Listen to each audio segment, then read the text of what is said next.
shit! He stumbles it! No way! Oh my God! Oh my God! No way! Sean Strickland is the new middleweight champion of the world.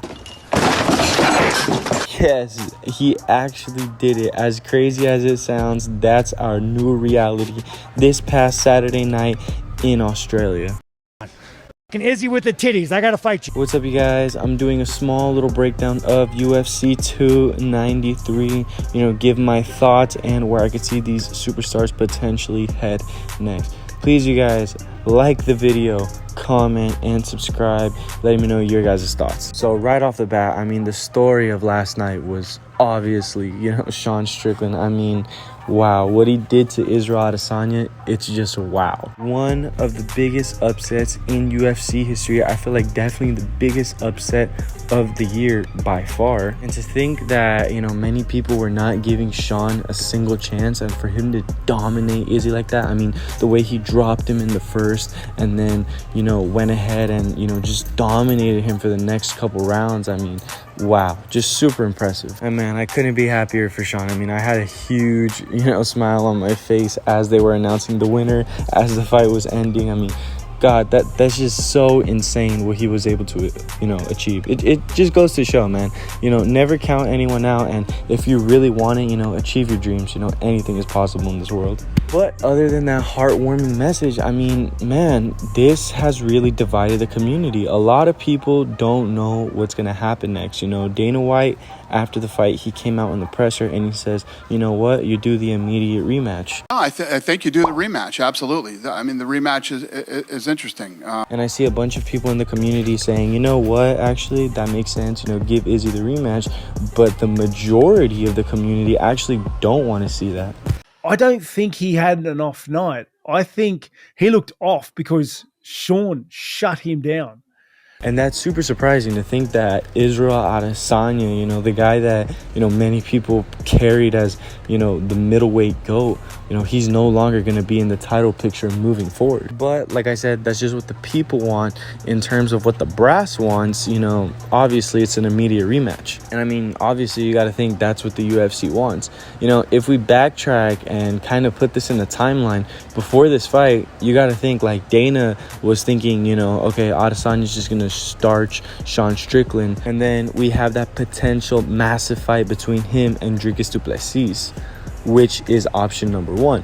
Option number two is another huge massive fight between him and Hamza Chimaev, if Hamza were able to win, next month in October, because he's fighting Paulo Costa. And so, yeah, I could definitely understand, why people don't want to see Izzy in a rematch, after, a performance like that.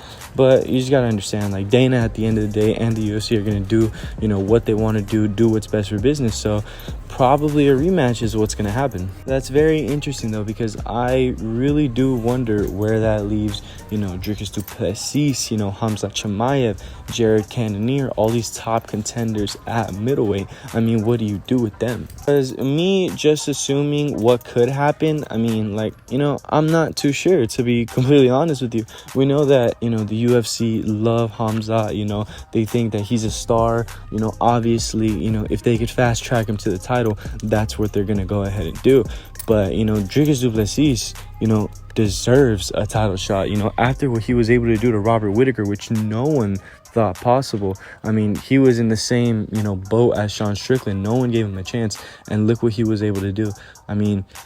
Man, that would suck if Dricus doesn't get the next title shot. And obviously Jared Cannonier is just there too, as he beat Sean Strickland last year, and he's had wins since then. So the title picture is just crooked and confusing at middleweight right now. I feel like Israel is in a similar position to Kamaru Usman, as he's like this long reigning dominant champion who's now forced to be a contender and is running out of title opportunities, which we'll go ahead and see if that actually happens, if he does get that rematch. But still, nonetheless, I feel like what I'd like to see from Izzy is him actually take some time off. In the past year, he's fought 3 times, with 2 of those fights being against Alex Pereira, and then that one against Sean Strickland, and 2 of his fights were losses. Been so active, and at the age of 34, with how the weight cut was looking too, I think I'd just like to see him take a little bit of time off. So yeah, you know, I'm so happy, you know, for Sean Strickland. Those are just my quick thoughts real quick here. And man, you know, what's another thing that I did want to address is the way people are starting to come together and saying that, well, Israel looked off that night, you know, just making a bunch of excuses for Israel. You know, Israel was very much himself in that cage. You know, you could see by the way he was feinting, the way he was striking, his leg kicks, he was himself that night. But, you know, Sean's defensive tactics, the way he moved offensively, it just wouldn't allow, you know, Israel to really get off, you know. And it's, man, it's crazy. 117 shots he missed. That's just absolutely wild. But yeah, man, Sean Strickland is our new middleweight champion of the world. So let me know your guys' thoughts on UFC 273. Let me know who you guys actually want to see Sean Strickland defend his title against. Please comment down below, like the video, and subscribe.